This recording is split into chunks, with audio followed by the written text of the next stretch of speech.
అందరికీ నమస్తే అండి. ఫలప్రదం స్వాగతం. మనం భగవద్గీత రోజుకో గీతా శ్లోకం అనే అంశంలో భాగంగా ఐదవ అధ్యాయమైన కర్మ సన్యాస యోగం నుంచి 29వ శ్లోకం గురించి ఈ వీడియోలో చెప్పుకునే ప్రయత్నం చేశాం. ఈ శ్లోకం ఈ అధ్యాయంలో చివరి శ్లోకం. చాలా చిన్న అధ్యాయం, 5వ అధ్యాయం, కానీ అత్యంత విలువైన విషయాలన్నీ మనకి ఈ అధ్యాయంలో చెప్పబడ్డాయి. భోక్తారాం యజ్ఞ తపసా సర్వలోక మహేశ్వరం సుహృదం సర్వభూతానాం జ్ఞాత్వామాం శాంతి మృత్యతి. శ్లోకం మళ్ళీ ఒకసారి చెప్పుకుందామండి.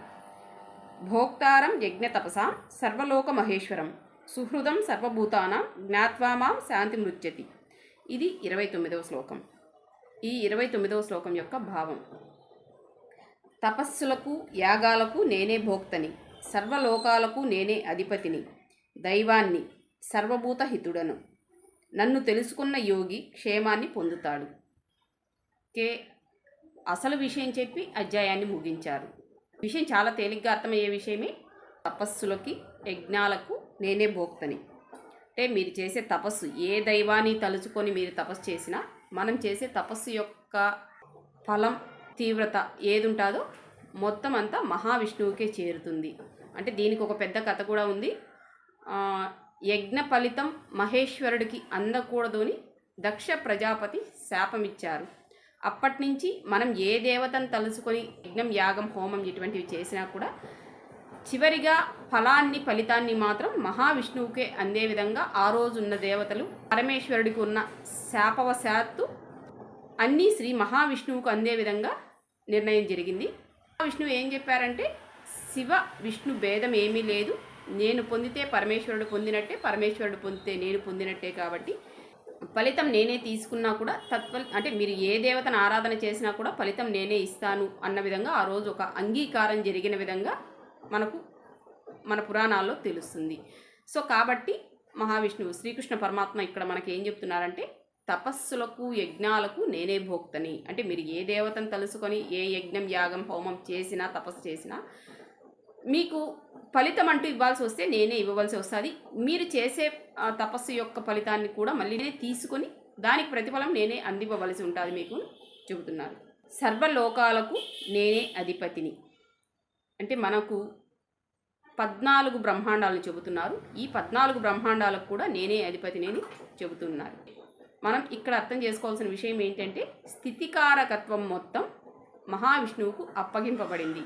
ఇది ఇప్పుడు ఈ పురాణాలని కాదు, అంటే ఇప్పుడు ఈ యుగంలో అని కాదు, సర్వవేళల సర్వయుగాలలోనూ కూడా స్థితికారకత్వం అనేది, స్థితి అంటే మనకు ఈ జీవనోపాధులు, జీవనానికి కావాల్సిన వనరులు, సౌకర్యం, మనం పొందే వసతులు ఇవన్నీ ఏమున్నాయి, ఇవన్నీ శ్రీ మహావిష్ణువు అనుగ్రహం ద్వారానే రావాలి.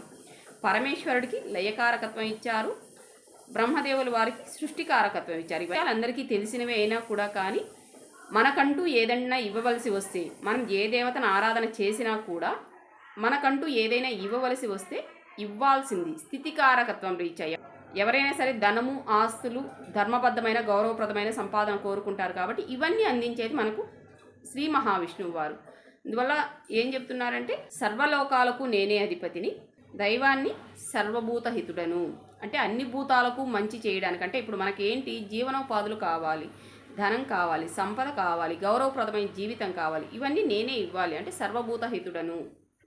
ఈ విధంగా నన్ను తెలుసుకున్న యోగి, మనకు గత శ్లోకంలో ఏం చెప్పారంటే, ధ్యాన ప్రక్రియ ఎలా ప్రారంభం చేయాలి, దాన్ని ఎలా కొనసాగించాలి, అలా చేయడం వల్ల ఫలితం ఏంటి అని గత శ్లోకంలో మనకు చెప్పారు. ఈ విధంగా నన్ను తెలుసుకున్న జ్ఞాని అంటే మీరు ధ్యానం చేసిన, తపస్సు చేసిన చివరికి నేనే ప్రధాన కారణమని తెలుసుకుంటారు, విష్ణు తత్వాన్ని. ఇలా నన్ను తెలుసుకున్న యోగి క్షేమాన్ని పొందుతాడు. క్షేమం అనేది అన్ని విధాలుగా మనశ్శాంతి కావచ్చు, ధర్మబద్ధమైన సంపద కావచ్చు, ధర్మబద్ధమైన సంపాదన కావచ్చు, గౌరవప్రదమైన జీవితం కావచ్చు, గౌరవప్రదమైన ఆస్తులు కావచ్చు, ఎన్ని ఉన్నా కూడా ఇబ్బంది లేకుండా అనుభవించగలిగిన స్థితిని పొందడాన్ని క్షేమాన్ని పొందుతారు అనే అర్థంతో మనం చూడవలసి ఉంటుంది. ఈ విషయాలు మనం సహజంగా వింటూ ఉండేటివే కాబట్టి తేలిగ్గానే అర్థమవుతుంది. కాబట్టి ఈ శ్లోకం మరియు భావాన్ని ఇంతటితో ముగిస్తూ 5వ అధ్యాయాన్ని కూడా ఈ శ్లోకంతో ముగిస్తున్నాను. ఈ అధ్యాయం చివరిలో మనకు ఒక అధ్యాయం ముగింపు శ్లోకం చెబుతారు. ఇది శ్రీమద్ భగవద్గీతాసు ఉపనిషత్సు బ్రహ్మ విద్యాయాం యోగశాస్త్రే శ్రీకృష్ణార్జున సంవాదే కర్మ సన్యాస యోగో నామ పంచమోధ్యాయ. దీని యొక్క భావం: ఉపనిషత్తులు బ్రహ్మ విద్య యోగ శాస్త్రముగా పేరొందిన శ్రీకృష్ణార్జున సంవాద రూపమైన భగవద్గీతలో కర్మ సన్యాస యోగమును 5వ అధ్యాయం సమాప్తము. శ్రీకృష్ణ పరమాత్మ శ్రీ మహావిష్ణువు నేనే సర్వభూత హితుడును, నన్ను తెలుసుకున్నవాడు క్షేమాన్ని పొందుతారు అనే ఒక స్పష్టతతో కూడిన శ్లోకంతో 5వ అధ్యాయం ముగుస్తోంది. ఈ 5వ అధ్యాయమైన ఫలశ్రుతి వీడియోతో తర్వాత వీడియోలో మళ్ళీ కలుసుకుందాం. అంతవరకు సెలవు. ధన్యవాదాలు.